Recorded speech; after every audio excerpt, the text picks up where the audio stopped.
はい、今回もですね、三味線に関わる、動作、関節の動きをチェックしていこうということで、前回はね、右腕だったんですけど、今回左手編でいきます。早速なんですけど、まず、外転、内転って言って、脇をね、開けたり閉めたりする。で、これだけで使うってことなくて、それプラス、外旋、内旋、バイバイってやってる動きですね。そう、これを組み合わせて移動したりしますね。外転内転と外旋内旋を同時に使いながらツボの高いとこ行ったり低いところ行ったりとか、あと揺りとかねいう動きもこれになってきます。でこの動きがねできない人って別にいないし、なんか不得意な人もいないから、これは特に説明しません。なんか普通に三味線のなんか下の方のツボ行きたいなと思ったら勝手に内転するし、内転しつつ内旋するし、また上戻るとき、外旋しつつ、外転する。なんか下手にね脇をね開けようとか閉めようとか思わずに、なんかそこにあるツボをこうやってパッて手を伸ばせば大体自然な形になるんで、こう必要なツボに対して手を伸ばしていくっていうような状態でいいと思います。で次、海内海外。海内海外は、3の糸を押さえるか1の糸を押さえるかっていう時に、ちょっと調整するんですけれども、これもできないって人はいない。なんか1の糸を押さえたいなと思ったら多分自然と海外して、指が届くようにするし、3の糸も指を縮めたりとかちょっとこう、内転する、開内することで、指が余らないように、ね、するとかっていう、この辺の調整も普通の人はできているので特に、注意することはないんですが、開内海外で注意するのはその弾き、人差し指の弾き。人差し指の弾きで、開内しちゃう人が多いんですね。こういうやつで手首を手のひらくるんってで、これね、エラー動作なんですけど、薬指がね、あっち行っちゃうんですよね。で、次4の押さえるときとかも押さえられないんですよね。だから正しい人差し指の弾きっていうのは、人差し指の第三関節、この指の生え際を、背屈って言って、後傾させる。後ろにこうやって引っ張ると、薬指とか中指がこう止まったまま人差し指だけ弾ける。フォームを崩さないで強く弾けるようになるので、開内じゃなくて、第三関節の背屈で弾けるようにしときましょう。で、海内海外はこんな感じ。で、それから、細かい、関節の動きなんですけど、ちょっと人差し指でも出てきましたけれども、第三関節の、小屈、背屈、結局曲げるか、伸ばすかみたいな感じね。で、これが大事になってくるのは、薬指のね、弾き。で、薬指の弾きの時、正解は小屈してほしい。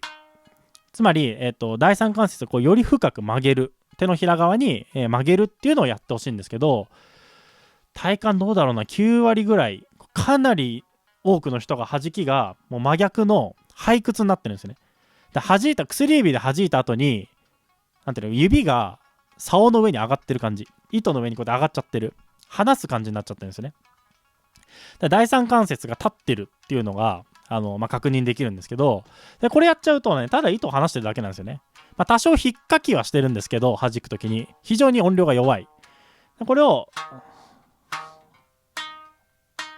ちゃんと小屈、竿をぐしゃってもう握りつぶすかのように小屈してあげると強い弾きになる。弾きってただでさえ音量ちっちゃいので、ちゃんと右手とかの叩きすくいとかのこの発音のね、音量に負けないように音粒を揃えようと思うと、左手のこの指の強さって結構必要なんで、しっかりその小屈。よくね、生徒さんに言うのは、弾いた後に薬指の腹が手のひらをちゃんとこう触れてるように。そこまでやるの実際やりすぎなんですけど、そこまでしなくていいんですけど、練習の一環で弾き終わったら指の腹が手のひらまでこうつくみたいな状態になってると、小屈っていう動きができてるかなっていうところがやっぱ一つ、第三関節の動きになります。でその次ね、第二関節の動きで、これはね、ツボを離したり押さえたりするときに動かしてほしい。でこれも小屈背屈、伸ばすのが背屈で、曲げるのが小屈で、この時にね、第三関節で小屈背屈でこうツボを離す押さえるとかってやっちゃうと、すごい指がねバタバタするんですよね。ものすごく大きく動いてしまうんですね。こんなバタバタしてると早く弾けないし、ツボの感覚が、これでずれちゃうっていう人も結構いる。だから第三関節は動かしたくないんですよ。第二関節から先を背屈小屈する。でこの第二関節からやると指の動きがすごくちっちゃくなるんですよね。糸からだいたい 2,3 センチ以内で済むんで、すぐパッと押さえられる。でこれだけだとそんなツボがこうなんていうの、幅がこう広がったり、狭くなったりっていうこともないので、ツボも毎回すごくいいピッチで抑えられるので、そう第二関節で小屈背屈するっていうのを覚えてください。で第一関節もそれに伴って勝手に小屈背屈するんですけれども、第一関節だけ小屈背屈することってあんまできないんで、この辺は気にしなくていい。意図して動かせるもんでもないんで、第二関節まででいいかな、意識するのは。それまでできれば手先がてか指先が器用に動いてるぞっていう状態になります。はい。そんな感じですね。小屈背屈っていう動作は一緒なんですけど、その今やってる動作を第三関節を動かしてるのか第二関節を動かしてるのかっていう意識がね、この切り分けができるだけでもかなり正確な動きができるので、ちょっとねより一歩細かいイメージで動かせるようになるといいかなと思います。でやっぱ人によっては第三関節だけとか第二関節だけ動かすっていうのは結構難しい人もいるんで、神経が分かれてないっていうのがあるので、練習方法としては薬指の第三関節だけ小屈、多少他の指がつられてもいいけど、じゃあ今度薬指の第二関節から小屈背屈と、人差し指の第三関節小屈背屈、人差し指の第二関節小屈背屈みたいな、どの指の第何関節を小屈するのか背屈するのかみたいなのを、これもなんかお風呂入ってる時とかトイレ入ってる時とかもうほんと数分でいいんで、やってるとだんだん神経が細かくなってくんで、これを覚えるともうかなり左手の動きに関してはいい感じになりますと。いった感じで、以上でございますけれども、細かいね筋肉の動き、より細かいイメージで捉えられるようにするといいと思います。できるできないじゃなくて、もうイメージが細かければ細かいほどいいと思うので、